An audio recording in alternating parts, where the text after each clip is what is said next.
Assalamualaikum, nama saya Daniel Haris bin Faizal Rizal, nama matrik 11 DKA 19 F1053. Assalamualaikum warahmatullahi wabarakatuh. Nama saya Muhammad Azhari bin Masyuri. Nombor kad matrik saya 11 DKA 19F1068. Assalamualaikum, nama saya Nazrul Aiman bin Nizar, 11 DKA 19 F1017 dari kelas DKA 5A.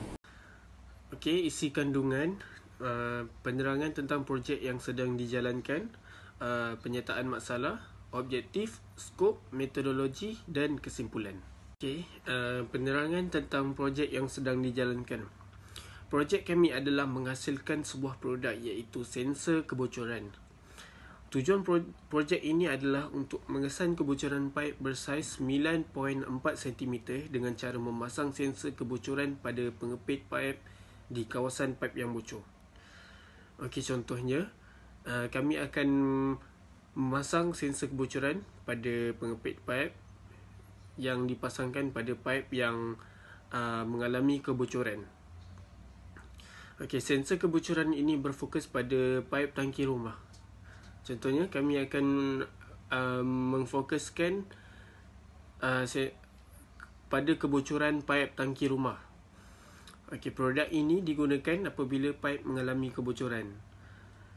Okey, projek ini lebih berfokus pada jika berlaku kebocoran pada paip tangki rumah. Sensor akan memberi tindak balas pada buzzer jika air terkena pada sensor dalam masa 10 saat. Okey, sensor kami akan memberi tindak balas pada buzzer dan buzzer akan berbunyi atau memberi isyarat jika terkena air pada sensor dalam jangka masa 10 saat. Okay, jika produk ini dapat mengesan kebocoran pada pengepit paip yang dipasangkan di kawasan paip bocor, maka produk ini dikategorikan berjaya. Okey, penyataan masalah. Masalah yang dialami ialah pengguna tidak dapat tahu jika paip mengalami kebocoran sehingga shielding mengalami tumpukan. Contohnya, pengguna tidak akan dapat tahu sama ada paip tangki rumah bocor ataupun tidak sehingga dapat tanda-tanda yang menunjukkan paip tangki rumah bocor, dan tanda-tandanya adalah seperti shielding mengalami tumpukan. Okey, yang kedua, selain itu, ini kerana tiadanya alat pengesan kebocoran paip. Okey, seperti yang kita tahu, kita tiada lagi alat pengesan kebocoran paip dan kerana itulah projek ini dihasilkan. Okey, yang terakhir, proses pembaik pulih mengambil masa yang agak lama untuk menyiapkannya dan akan menyebabkan kerugian air. Okey, proses pembaik pulih akan mengambil masa bagi untuk menukar paip yang bocor dan menyebabkan kerugian air. Okey, objektif menghasilkan sensor kebocoran pada pengepit paip. Yang kedua, mengambil kira masa yang diambil untuk sensor mengesan kebocoran. Okey, kami akan mengambil masa pada sensor kebocoran untuk mengesan kebocoran air ataupun untuk sensor mengesan adanya air menitis pada atas sensor ataupun di permukaan sensor. Yang terakhir, mengesan kebocoran paip menggunakan sensor kebocoran melalui ujian litah paip dengan adanya paip bocor. Okey, kami akan menghasilkan satu ujian litah dan meletakkan satu paip bocor secara sengaja, dan kami akan memasang pengepit paip pada paip bocor tersebut dan sekaligus akan kami pasang sensor kebocoran bagi mengesan kebocoran. Skop where sensor kebocoran akan diuji di tempat pengguna yang mengalami kebocoran paip bagi memastikan kebocoran paip dapat dikesan. Why?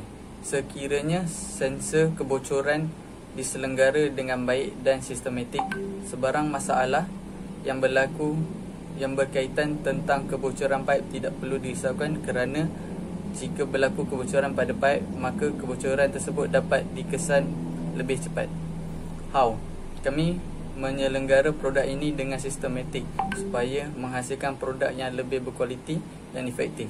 Sensor kebocoran dapat mengesan kebocoran dengan cepat. What? Proses pengambilan data telah diambil dengan cepat, dengan tepat mengikut spesifikasi yang telah ditetapkan bagi pipe yang akan digunakan. Who? Sensor kebocoran dihasilkan bagi memudahkan pekerjaan pihak yang bertanggungjawab, iaitu tukang pipe. Dan when? Produk ini digunakan oleh pihak, iaitu tukang pipe dan pengguna jika berlaku kebocoran. Perkembangan projek. Pertama, kami memasukkan coding ke dalam Arduino software.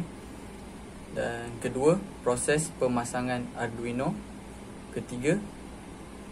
Langkah ketiga, Arduino yang telah siap disimpan dalam kotak hitam, bermaksud Arduino ini telah lengkap dengan bateri, sensor dan coding semua. Keempat, klem dipasangkan pada pipe. Kelima ini adalah produk yang telah hampir disiapkan. Dan ini adalah videonya.